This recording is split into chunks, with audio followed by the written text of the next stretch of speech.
You're listening to the Spark Radio Network, internet radio like you've never heard before. Innovation, creativity, and imagination are all said to begin with a spark. So fasten your seatbelt and take the ride of your life and listen for the spark. You are listening to KLRN Radio, where liberty and reason still reign. Hey, this is John Preston, Marine Combat Veteran and Pacific Records recording artist. Just reaching out to have you check out our new album, Battle Cry, Songs of America's Heroes, an album featuring phenomenal other combat veteran artists like Scott Brown of the Scooter Brown Band, Ryan Weaver, Rowdy Johnson, just an incredible mix of people. This is all veterans telling our stories and our lives, and we're giving 100% of our proceeds to the Valkyrie Initiative to help veterans and first responders integrate back into society. I myself have battled with post-traumatic stress for many years and lost my own brother, a Marine Corps veteran, to suicide. I ask that you step with us and make this happen. We are in pre-order right now and release on March 17th. Go to iTunes, go to Amazon, buy. We plan on making the charts and making it at a very high level, and your support right now makes a difference. This is the release of my new song, Superman Falls, which is actually about the loss of my own brother, which happened last year, and I would love for everyone to check it out, to listen, and hopefully it'll make a difference in many lives. If you're 85 or younger, would you like peace of mind and comfort for your family? We're Final Expense Direct with an urgent message for you. The average funeral today costs over $8,000, but the most you'll get from government benefits is $255. How will your family pay the difference? We can help. Our senior plans start as low as just $1 a day and pay up to $30,000 for a funeral and other final expenses. Peace of mind is easy. There's no medical exam. You'll have lifetime coverage, and your plan can't be canceled as long as you pay your premiums. Call now for free information about our senior plans. Answer a few simple questions and receive approval right on the phone. Plus, call right now and we'll give you a discount prescription card for free. Call 800-553-8687. That's 800-553-8687. Again, 800-553-8687. 687.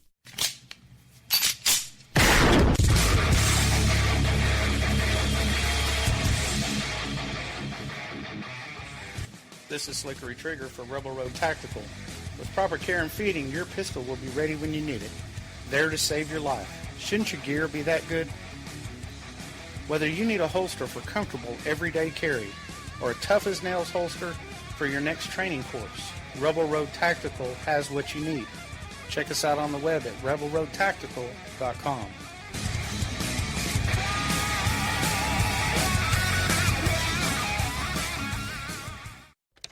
Sometimes riders feel lost, unsure why a passage may not be working. It takes another set of eyes to help us nurture our writing into full maturity. At Black Wolf Editorial Services, we strive to enable writers to develop and grow, offering manuscript critiques and line edits through a mentoring editorial style.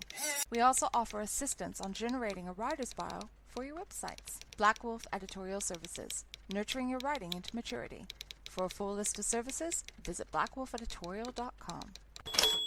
Here's George Foreman with InventHelp. Hi, I'm George Foreman. Do you have an idea for a new product or invention? People ask me all the time, George, how do I get my idea in front of companies? How do I get a patent? What do I do next? Do you have the same questions? I'll tell you like I'll tell them all. Call my friends at InventHelp. Call InventHelp today for free information. InventHelp has been helping inventors for more than 30 years and has sales offices nationwide. InventHelp can submit your invention to companies who are interested in receiving new ideas. If you have an idea and want to try to patent it and submit it to companies, you should call InventHelp today for free information. Listen, I can't guarantee a company will be interested in your idea, but I believe every inventor deserves the opportunity to step into the ring and take their best shot. Put InventHelp in your corner. Get your free inventor's information. Call 1-800-353-6490. That's 1-800-353-6490. Again, 1-800-353-6490. KLRN Radio has advertising rates available. We have rates to fit almost any budget. Contact us at advertising@klrnradio.com.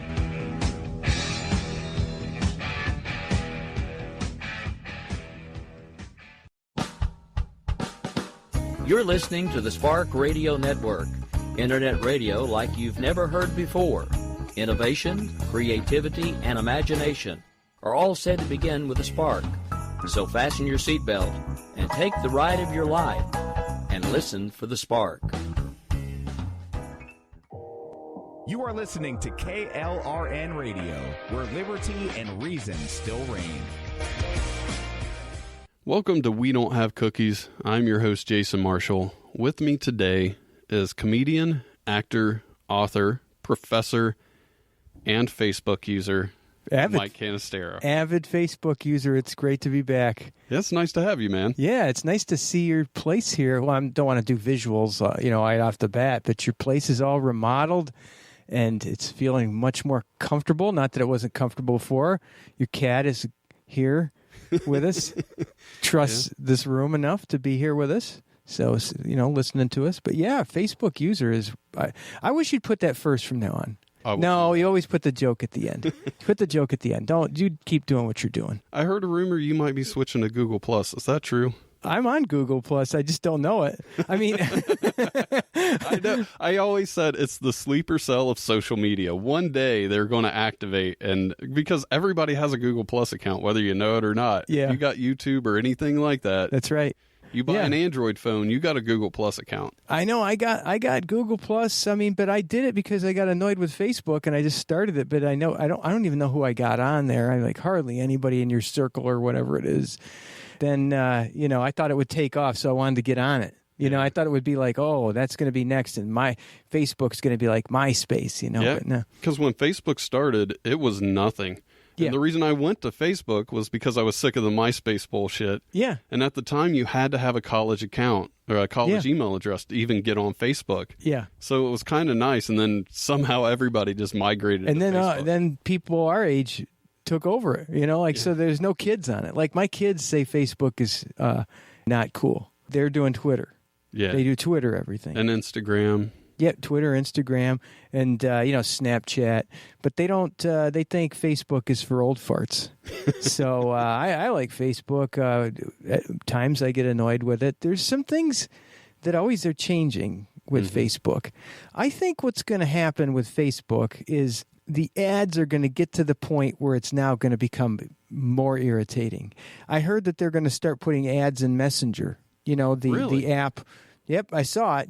What's going to happen is that they're eventually going to put ads in Messenger. I don't know how they're going to do that. Like, hey, you can answer your friend after you watch this video for 15 seconds. That kind of stuff, In 5 seconds, you can skip this ad. I know. And then the thing is, they need to demonstrate exponential growth. So they're growing users, I bet, but they also need to grow ads revenue.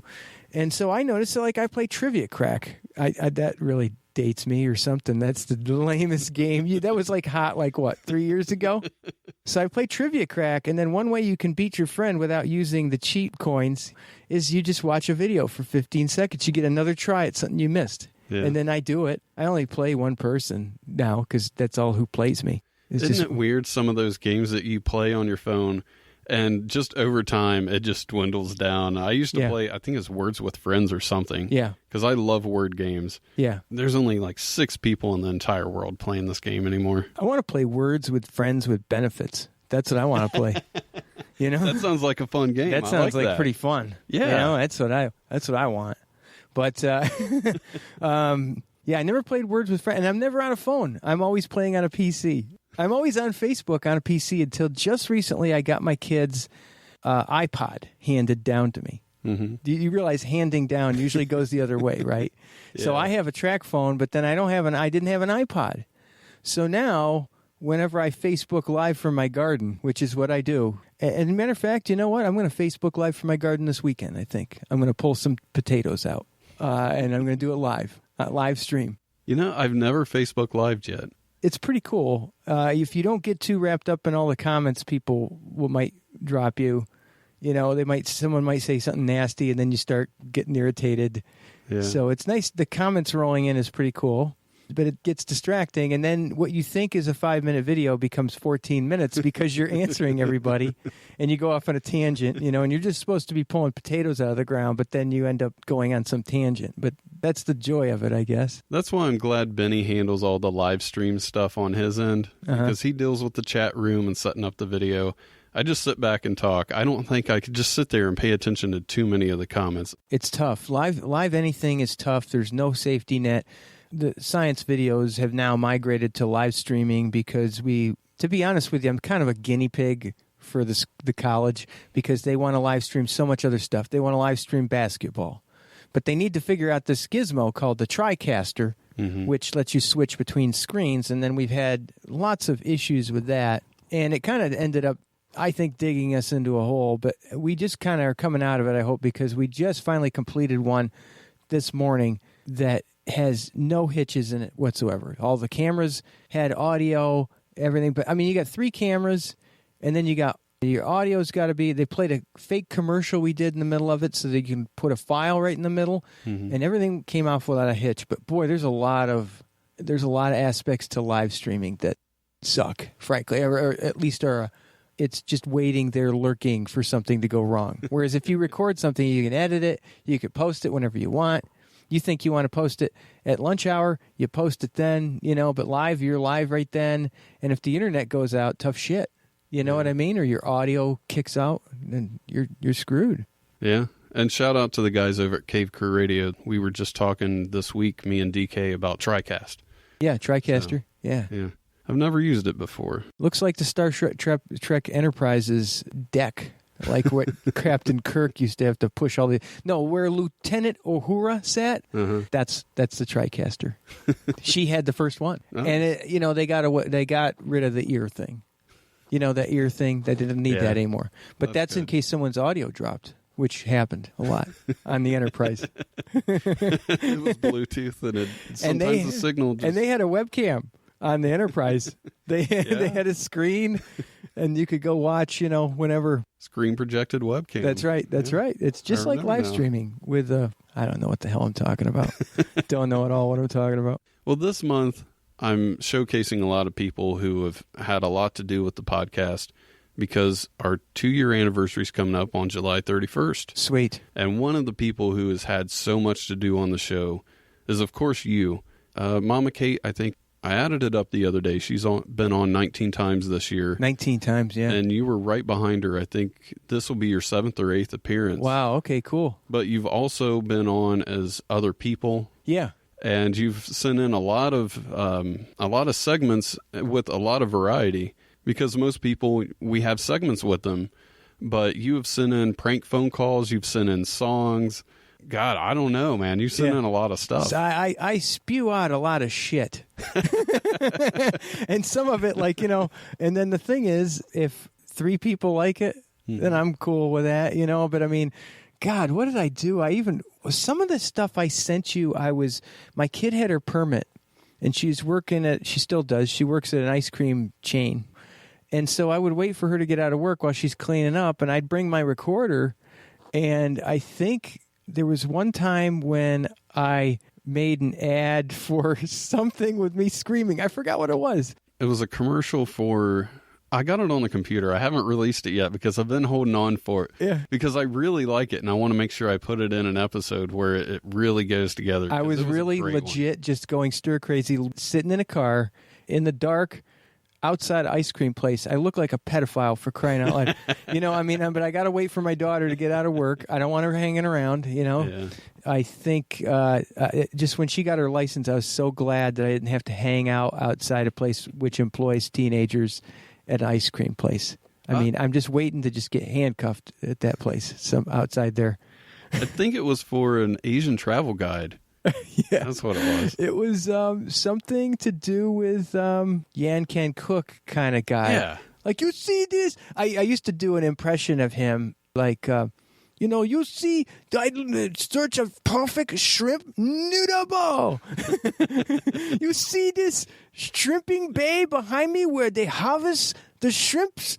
Of course not, because just podcast, And so people liked it when I did it live, and then, it was just something I did. I kind of did a few impressions because that's what comics who are in their careers spiraling downward in their 40s do. I'm like Kevin Pollak of local comedy. But yeah, I remember doing that in my car. I did like 2 takes, and I'm like, I got to send him that one. And the reverse phone calls are just people annoying me because I have a landline, and I have another one for you too. I didn't send it to you yet. Okay, I just did it. They'll call it like 6:30. It will be eating dinner, and if we're not right in the middle of any dinner, we're just like getting done, then I will go grab my recorder and try to turn it on in time, put it on speakerphone, and then I will just be somebody who is just their nightmarish person on the other end. Not mean, just aloof, like Betty Sue. Oh, God bless you. God love you for calling. Will you pray with me? And then I got to get to Philip T. Tibbs. He's going to be like, hello. Yep. No, I just watched the cows. And then there's going to be, my kid has a keyboard that makes farm animal noises. Shut up, Bessie. What would you say again? I'll give him the message. It's I have cat, horse. Oh, the horse is getting away. So I just got to get the recorder next to the keyboard, and that right phone call's got to come at the right time. I need to do that. I have somebody who calls me every day at 8 a.m. Yeah. Every day. Yeah, and it's I usually get like 8:05. It happened this morning, actually. Yeah. Yeah, what a bitch. But, I don't feel that funny at that time of day. I don't feel funny at 8 o'clock in the morning. Yeah. I feel funny after I've drank like 3 beers at 6 o'clock in the afternoon. That's when I feel really funny. So then I want to be Philip T. Tibbs, Damn it. Hold on. Let me scratch it down on a notepad then. So, and I've been Betty Sue several times. A lady prayed with me. Really? Yeah. That's awesome. It's in one of the ones I... It was religious. We haven't released that one yet. That's okay. I just screwed them all up. Screwed everything up. I just did a little teaser, maybe. Yeah, there you go. Yeah, we've been doing that a lot lately. Yeah, and then I read from my book, Not for Children's Stories. I read some things with silly music in the background. So I'm glad you brought that up. I would like to get a few more. Yeah, they're all longer. That's cool because I do a radio show now, and I need longer things in the middle. Before I was trying to keep everything kind of short, and now it's like, no, there's times where I really need to stretch. I want to write a short story about Pierre, the avant-garde sandwich artist. He just works at a sandwich shop, but then sub gets sprinkled with urine or something. It's not edible in any way. It just got like pig's blood on it or something.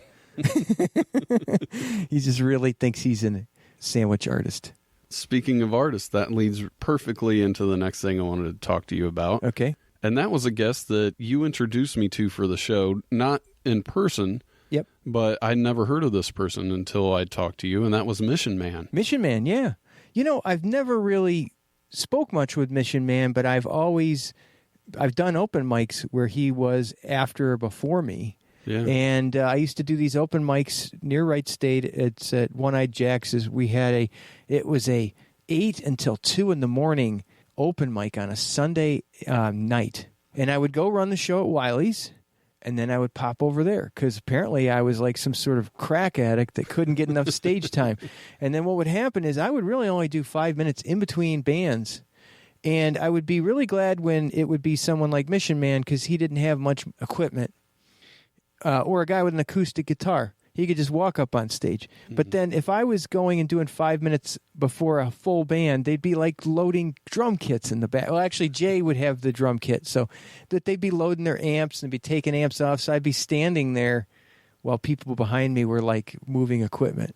And then I wouldn't get to stand on the stage. I'd have to stand on the floor. How did that go? That had to be... Not always good. Yeah. Not always good. About half and half.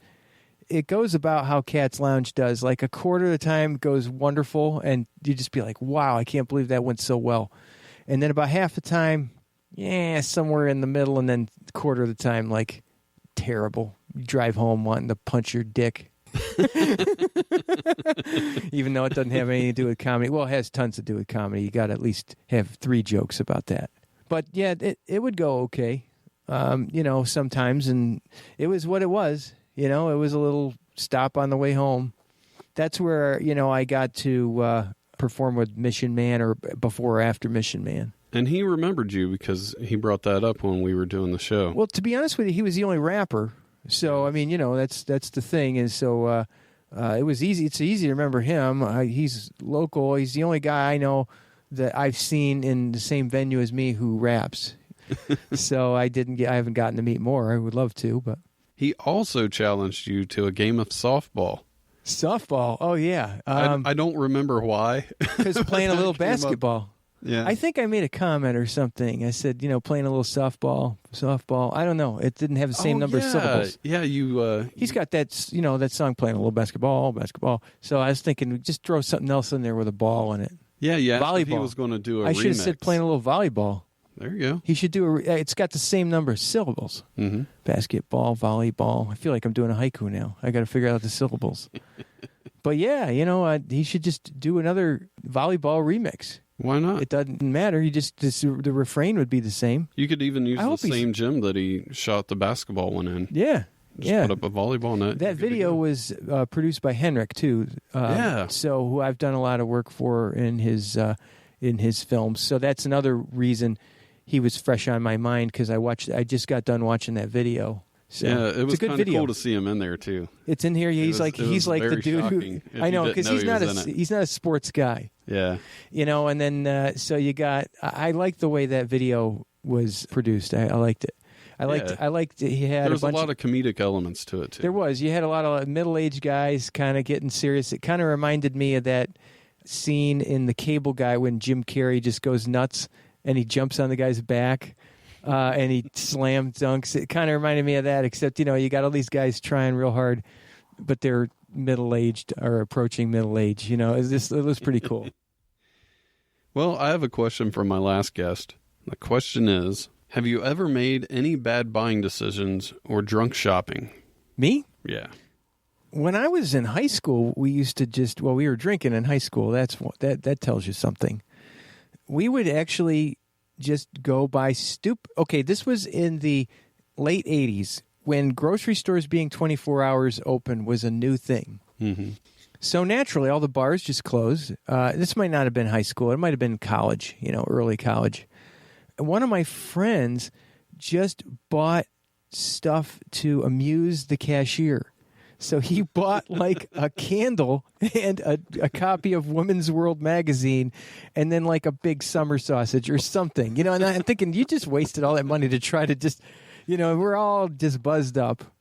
Okay. So most recently, one of the reasons I'm glad I don't run the Wiley's open mic anymore is I started and then going to One-Eyed Jack's, I would start accumulating drinks, and then I would have it all figured out. Like if I had 8 in the time frame of 6 hours, then I'd be cool.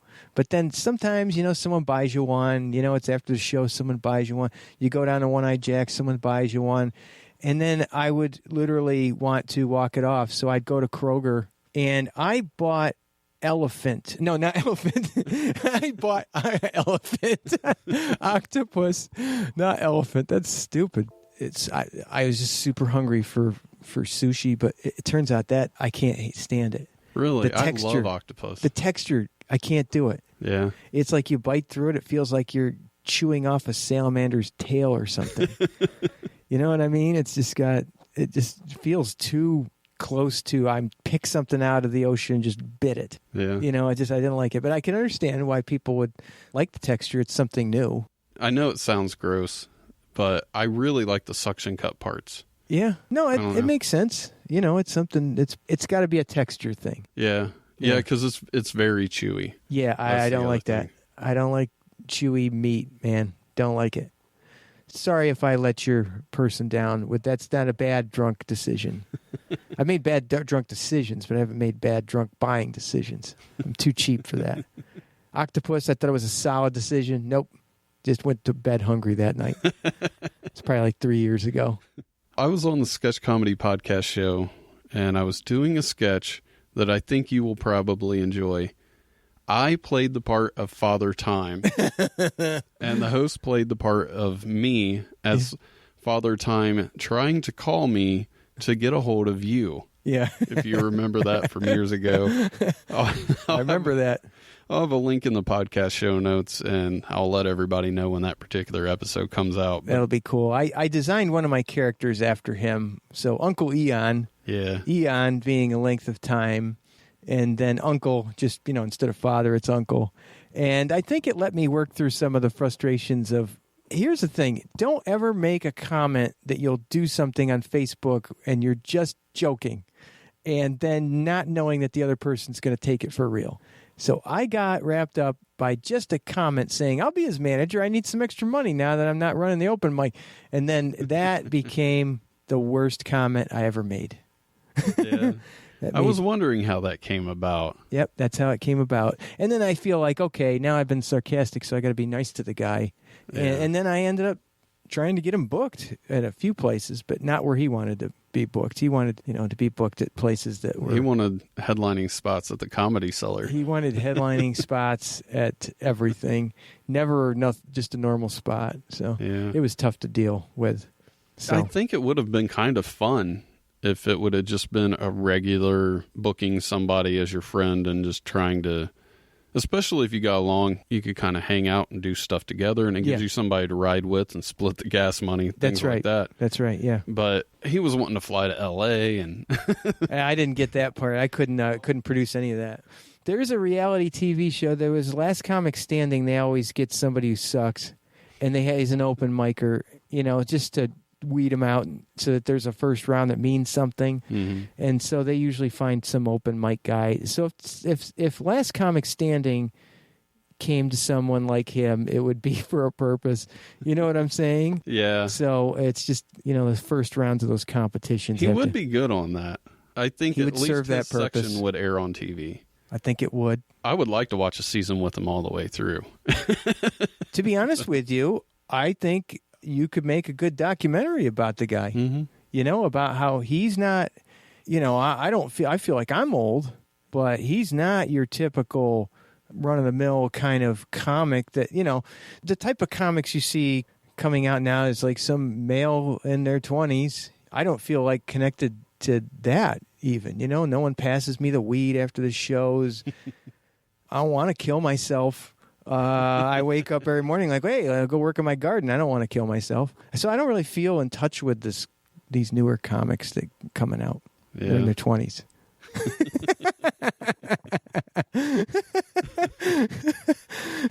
I saw a story this week that made me think of you.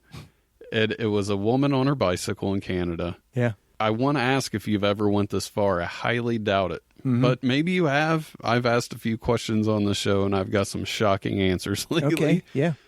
She was giving her dog a ride on the bike. Yeah. She didn't want to walk him. He wants to go outside. Apparently, her dog's very lazy, too. He doesn't want to walk. She doesn't want to walk him, but he loves going on bike rides. Yeah. So he just sits in her lap, and it's a husky. Okay, it's not now some what small wiener dog. I've seen little tiny toy dogs, little toy poodle in baskets. I see that a lot. But I have never seen a dog sitting on nobody's lap. And I don't, I have a cat. That ain't happening.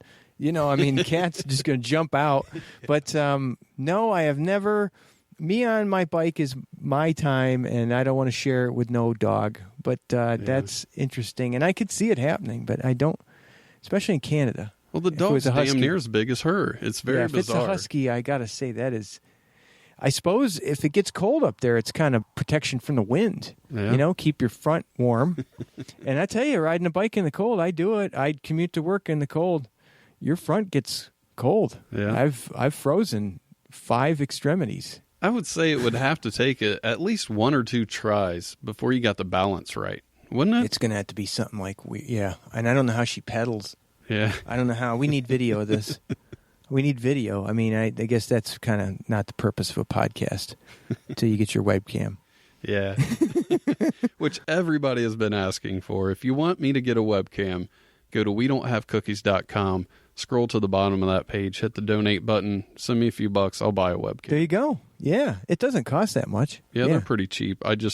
I've never wanted to buy one, and then in the last month, that's all people have been telling me I need to do. So, like, put a little corner there where your face is while you're in there, like those guys just demonstrating video games, and you see them playing and you see their little corner there. I don't know. I don't even know how to do that.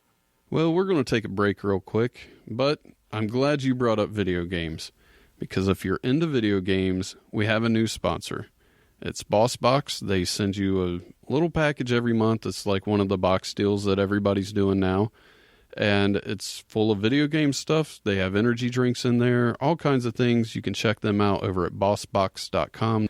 And when you go to checkout, just enter the code WDHC and you get 10% off.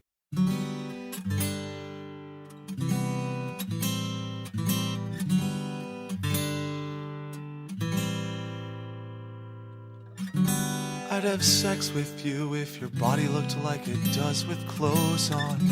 And I'd have sex with you if my friends would never find out. I'd have sex with you if I could watch really good porn in the background. And I'd have sex with you if I were a lesbian. You're so in my league. I'm so not in yours. I'd have sex with you if you weren't surrounded by beautiful women. And I'd have sex with you, but you haven't shaved your legs. I'd have sex with you, but I'd rather jack off to someone hotter. And I'd have sex with you if I had that flashy thingy from Men in Black. Ka-choo! But I don't have the flashy thingy, so we'd both remember. I'd have sex with you if having sex means having sex with your hot friend. And I'd have sex with you if I could charge you by the minute. I'd have sex with you if your face looked like it does on Facebook. And I'd have sex with you, but you won't have sex with me. And now, Comedy A Go-Go presents Fake Advice for New Comics.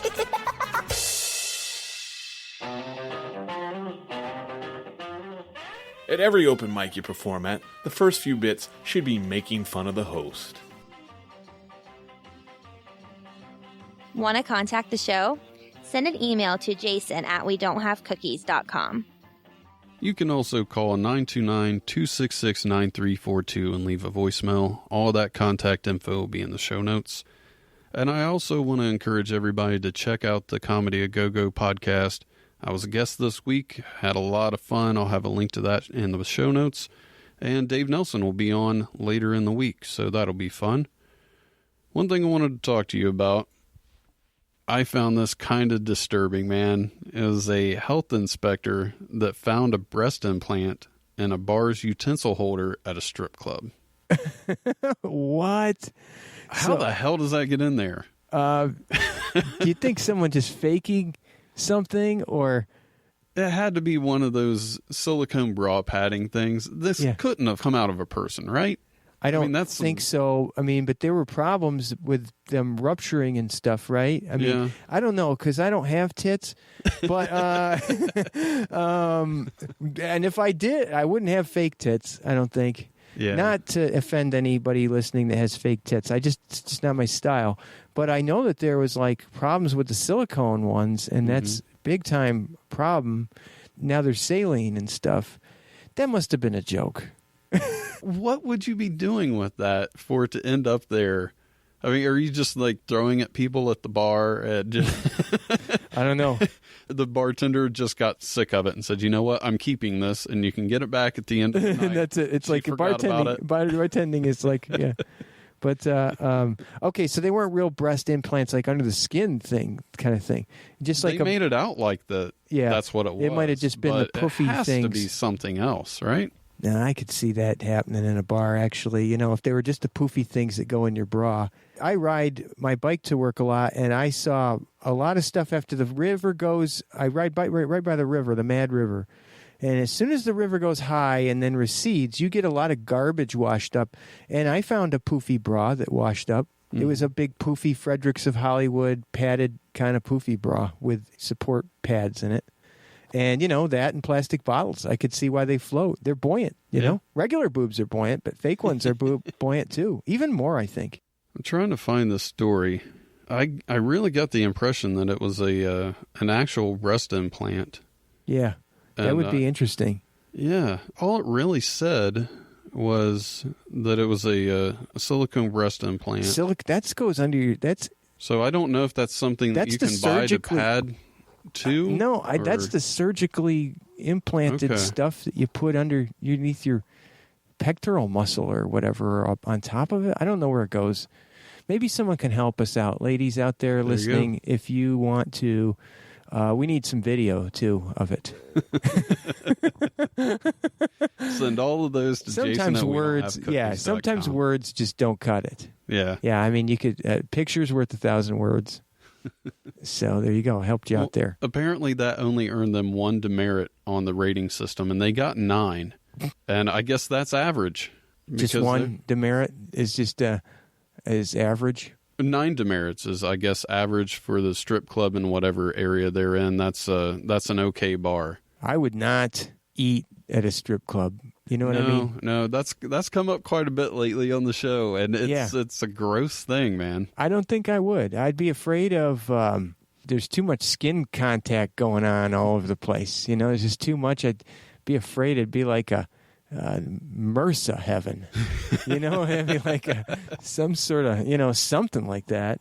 Is there anything you would eat at a strip club? What is an acceptable strip club bag of food? chips, because it's sealed.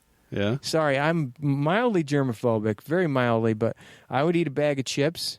I don't know how I'd wash my hands. I'd have to just kind of something like, something in a bag that I could get in a vending machine. Now you'd say there's no vending machines in a strip club. Oh yeah, there are in Indiana. My one friend talks about it in his act about how, you're at a bad strip club when it has a snack machine. But I don't go to strip clubs. My younger day I had, but I don't want to be that older guy going to the strip club. And then, you're just going because every single stripper is $300 away from their rent. They just need $300 more for their rent, That's how it is. Always $300. I would go there looking like I do as a aging guy, and I would just be, bang, that's my $300 rent guy. That's it. Yeah, they have their money marks out in the crowd, that's for sure. I think that would be it. So that's another reason I wouldn't go, in addition to getting MRSA from the food. We've talked about it on the show about my ties to the strip club industry, for lack of a better term. Yeah, industry. But I got invited to go to this special show where it was a woman who she would shoot golf balls out of her. Yeah. For whatever reason, I ended up going to this thing. I had to see this woman do this. Was it golf balls or ping pong balls? Ping pong balls. Oh, yeah, good. Yeah. Thanks for good correcting for her. me on that. Yeah, because I could see ping pong balls would be easier to shoot out of you. That might not be something you want to shoot into the crowd. Yeah, I mean, who's catching those? I mean, somebody's like, she's probably got a fan base, and people are like clawing all over each other to catch them, and I would just be recoiling. Dude, it was the saddest thing I have ever seen. She was probably, I'd say, between 50 and 60. Okay. And she had this little, I don't know what you call it, but it was like a little bar that came down from the ceiling that she could swing on. Mm-hmm. And not to be ageist here, but it was kind of gross because she would swing on it and all her skin would just sag as she was doing it.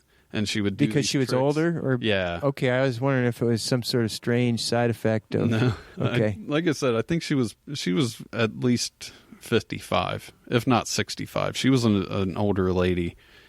And it got to the part where she was shooting stuff into the crowd.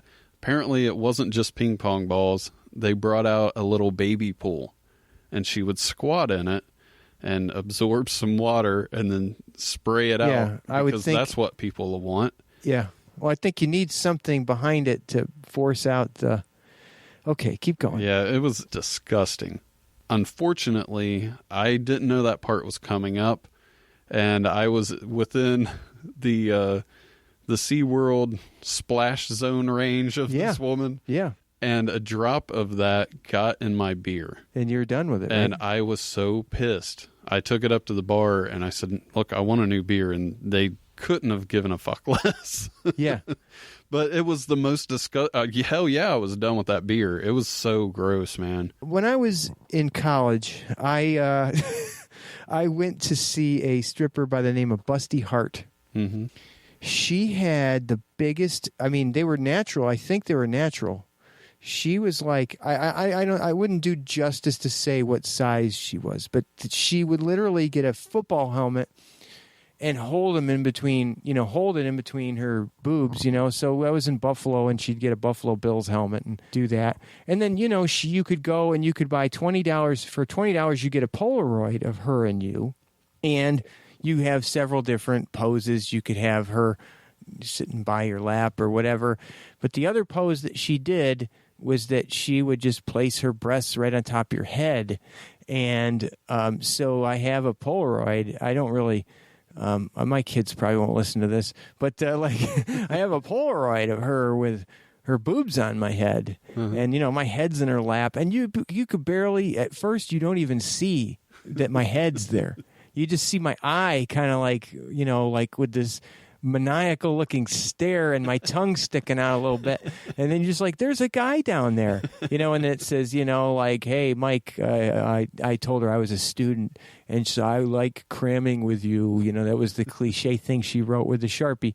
But, there was a line of like, say 50 dudes, maybe 25. I had to wait in line. Now, if 20 times 25, she's making good bucks on those pictures.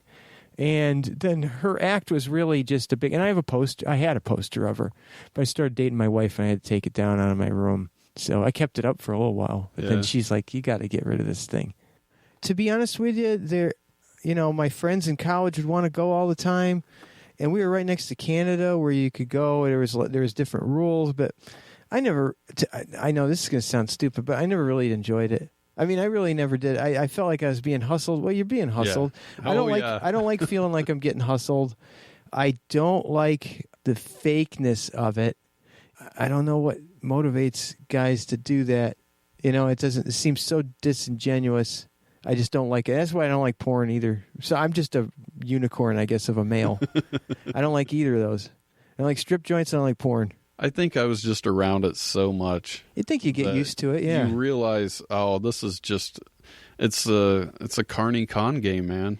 That's all it really is, except for using nudity and sexuality to and that sells. I mean, but don't get me wrong, I'm not against other people and what they want to do. If that's what you like and it gives you enjoyment, then heck, both parties seem to benefit. Yeah. So I'm cool with it until ping pong squirt gets in your beer. Then it's all over. I will tell you, they throw the best parties. If you ever go to a stripper's house and she's throwing a party, you're going to have a hell of a time. Yeah, what's that like afterwards? Oh, man, it's so cool because you go there and they have everything in the world. Like, they have really nice stereos. Yeah. All these light systems at their house that the guy at the club sets up for them. It's it's a lot of fun. Yeah, I would imagine so. I mean, and I kind of feel for them in some ways because they probably get, just like anything, it's probably 75% tolerable and 25% serious bullshit. Mm-hmm. Where they've got dudes touching them where they don't want to be touched or following them around and that kind of thing. Yeah. Yeah, there was a lot of that where there's certain people who just aren't allowed to come in anymore. Yeah. And the bouncers know who they are. And the other thing, too, is those bouncers, man, they take a lot of liberties. Oh, you get thrown out of a strip club, you're going to get roughed up quite a bit. It's not something where they just walk you to the door and you're No, they I remember, just even regular bars when I was a kid in college. I mean, I remember the bouncers would like to rough you up pretty good. Yeah. Once in a while, they'd get their asses sued. I would imagine nowadays with the cameras everywhere, they might have to be a little more wary. Yeah, because I know there were times where things got a little rough where we were, but for whatever reason, man, the cameras just happened to not be working at the time. Yeah, I know. So. Yeah. I was thinking all the phones and stuff, but wow, isn't it funny that, man, we lost all that footage. What do you know? Yeah. It's just, we were live streaming and we didn't know it. And it just all died. and just kicked off. I don't know why.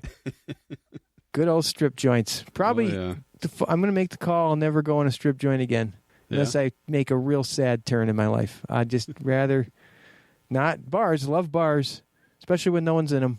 Love bars. Yeah. But think I can do without.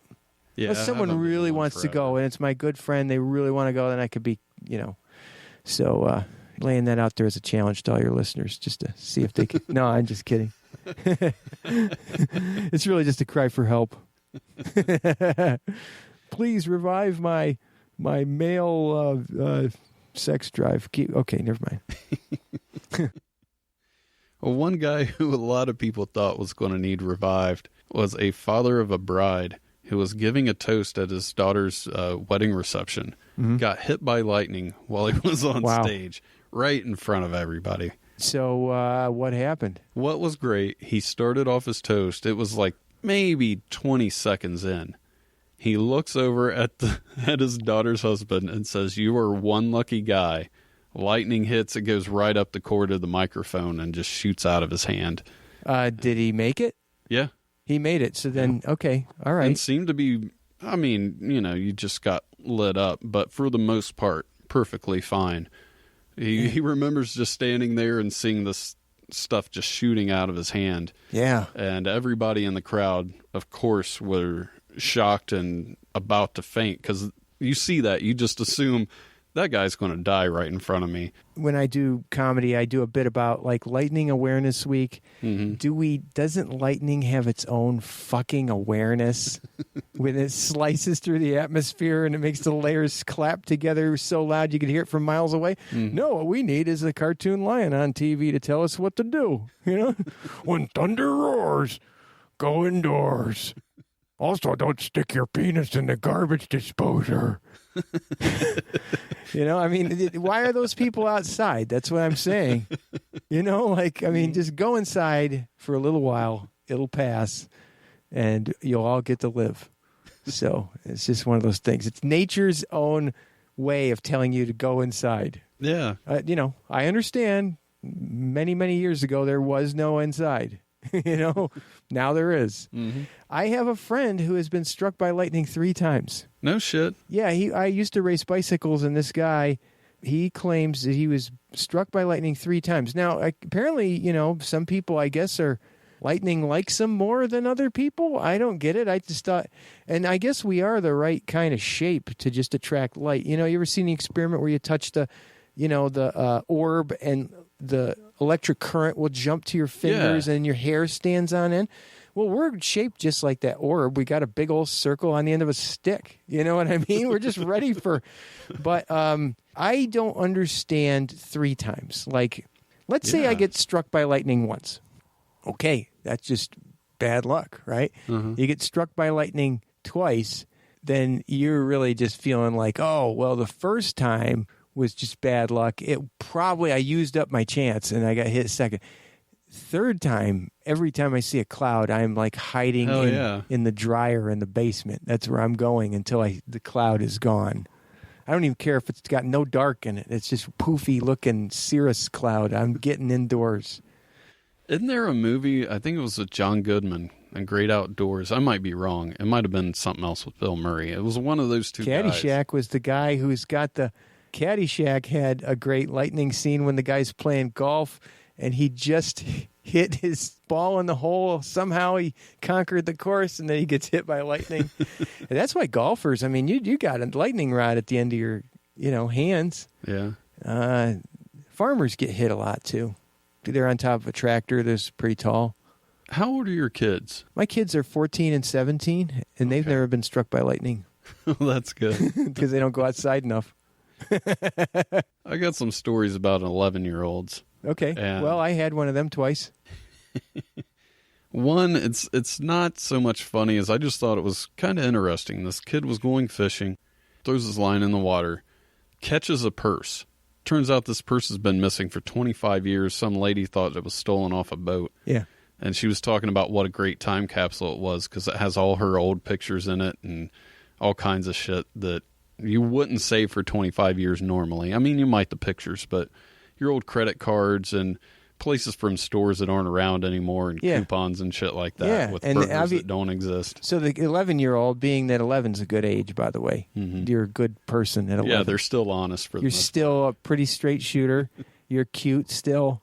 You're not getting into shenanigans, staying out too late because you're in bed or whatever. So that kid probably gave it. The parents and the kid probably found the lady and gave it to her, right? Yeah, that's a good story. But, I'm thinking, the first thing I'm thinking is it was attached to a dead body there. Is what I was thinking. I'm glad your story was such a nice ending. It was stolen. They just didn't get the body that's stolen. Yeah, sure. Yeah, it's like one of these thieves that would come up on one of your stories. Well, then he choked himself when he floated down the river, and then he asphyxiated himself by falling on a stick and hanging himself on the purse strap. That's how more of your stories. You need more. These are nice, happy ending stories. I like them. Well, here's one that I don't know who's to blame here, but it was an 11-year-old who was pulled over in Texas for speeding. Okay, you just shot my 11-year-old theory just to hell now. Well, I really think that she was doing the right thing. Okay. Well, besides speeding, she was doing 45 and a 35. What had happened was she was at her aunt's house. Her aunt didn't want to take her home. Allegedly. All this is allegedly, so I don't have to keep saying it. Her aunt didn't want to take her home, calls the kid's mom, and says, "Is it okay if they just drive themselves home?" The mom said, "Yeah, sure. She's driven before. Why not?" Yeah. The aunt, for whatever reason, I don't know if it was her keys or for some reason they just happened to have her sister's truck in the driveway, gives this 11-year-old the keys to a truck. And she just drives on home. She gets pulled over, and like you said, 11-year-olds are honest, man. Yeah, they're straight shooters. The police asked, and she said, "Yeah, this wasn't the first time I've driven. I'm usually supervised when I do drive. This is my first time driving unsupervised." Yeah. And I just thought everything was fine. My mom gave me permission. And of course, everybody else denies it. I have to believe the 11-year-old. I don't think that's something that she just made up. I think I believe the 11-year-old too. Now, I will tell you that I'm pretty sure I started driving when I was like 9. My mom, we'd go to church, me and my 2 brothers, and I think my brothers might have started a little later than that. Now, the first thing she would do is she'd put me on her lap and I just used the steering wheel, but she wanted me to drive just to learn how to drive, and I lived in a rural area, and the last 1.2 miles of this road that I lived on, you don't really see any cops ever, and you used to see a lot less cars then. So we'd be going, there'd be a lot of curves, and she'd have her hands at first on the wheel to see. But then eventually that evolved to the point where I was driving way ahead of time. I might have been driving at 11 and been fully capable of doing that. Yeah. But I want to say they must have lived in the country. Yeah, they had to. Yeah. Because these kids, I think it was anywhere from 2 to 5 miles away, which isn't that far, but at the same time, when it's an 11-year-old driving, that's a pretty good Had to be country. Like I had a friend. That's what I'm thinking too. I had a friend his dad collected cars, and he had a bunch of cars in this big backyard. You couldn't have as many cars, X amount of cars, or else you had to have a junkyard permit. But I think he went over that. Yeah. And so it was just his car to drive around in a big field. He would just drive it around back there. It was just his car to play in. It was his toy. It was a real car. It was a VW Bug. He's just driving around back there, doing little, like kind of figure eights and kind of taking the turns pretty hard, like skidding a little on the dirt. My theory is that those are rural people. Yeah. Some kids have dirt bikes. Some kids have VW Bugs. Yeah. I had a dirt bike. He had a VW Bug. I would have gone for the Bug myself. Yeah, I don't blame you there. Yeah. One of the weirdest things I've ran across this week, maybe this month, there's been a lot of things I've seen out there, but it's a facial recognition technology in China being used to dispense toilet paper. Just based on... It's only in a certain province, but I guess it's all wired together, and you go up, and it recognizes who you are, and it gives you 27.5 inches of toilet paper. That's the max you can have. And if you need more, you have to wait 9 minutes. I don't think they've taken into account some people may have diarrhea. There should be an emergency button Something like that. Like if you do a courtesy flush, you get a little extra. I would just contort my face and try it again. I'd just come up and then be like, just try to do something. That's interesting. Yeah. And then, that's pretty, 27.5 inches. Let's see. That's not even 3 feet. It's just a little over 2 feet. That's not much. And depending what ply it is, if it's like most public restrooms, that's even worse. Yeah. I just assume it's probably one ply, too. If they're going to the lengths where they're limiting how much you have, they probably already scaled back to one ply before they went all this way. Where the fuck is this? I mean, like, what kind of establishment is it? Doesn't say. Let me see. If I remember correctly, it's throughout this whole town. So they've converted all of these over. So it's a public restroom. Mm-hmm. Okay, well then, yeah. That would be enough to get me to not want to live there. But I don't know if you have much choice in China. Yeah, that's what I was talking to my wife about. If you didn't live in the town, you were just going there to shop or whatever, just hit the outskirts of that town. That way, if something happens, you can just run across the city line. I'll just bring my own damn toilet paper. My nose bleeds every once in a while. I bring toilet paper in my pocket. I was climbing on Mount Rainier, and there's no bathroom, and I had to go to the bathroom, and I never did go, but I had a plan, and it was that I wasn't coming back with any underwear. That's my plan. Not very good for the environment, but you know what? I ain't walking around like a 6-month-old. These are all in public restrooms, and Chinese officials have said that it has cut their toilet paper use in half. Well, that's a great accomplishment. I'm so that makes me feel so much better. It's a problem. Do you notice how much like a shortage of toilet paper there is? Oh yeah. I can't find any when I go to the store ever. It just seems like they could use their efforts in a much better way. Yeah, almost any other problem. It seems pretty militaristic if you ask me. Yeah. That's just getting you where it hurts. That would suck, man. And the other thing, too, is what if you're on your break at work, you get a half hour for lunch or something.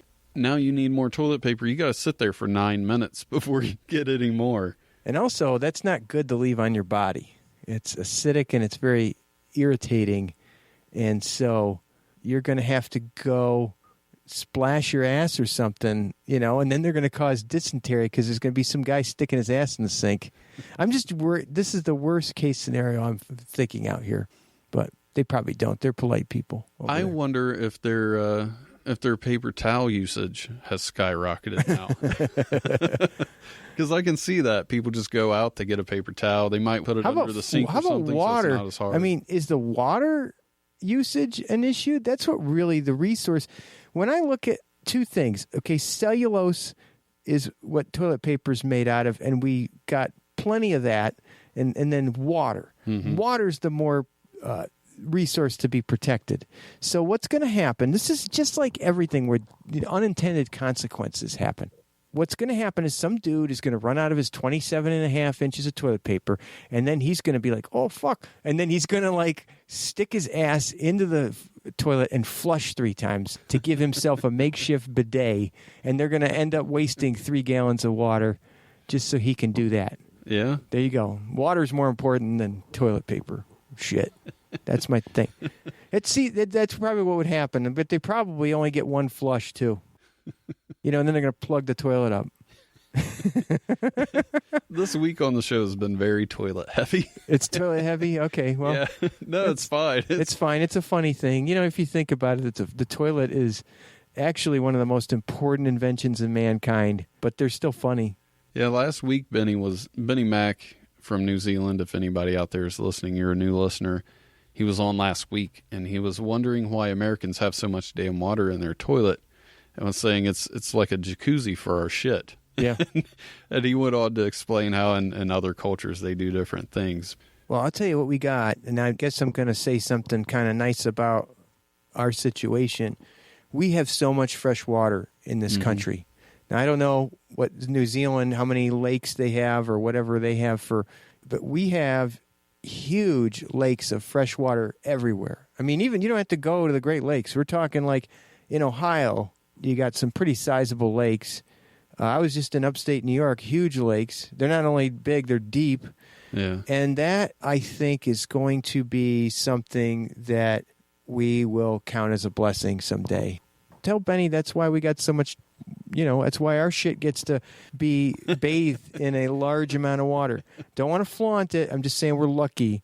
I didn't choose to be here. It's just I happen to be born in a place with lots of fresh water. I'll let him know. Let him know.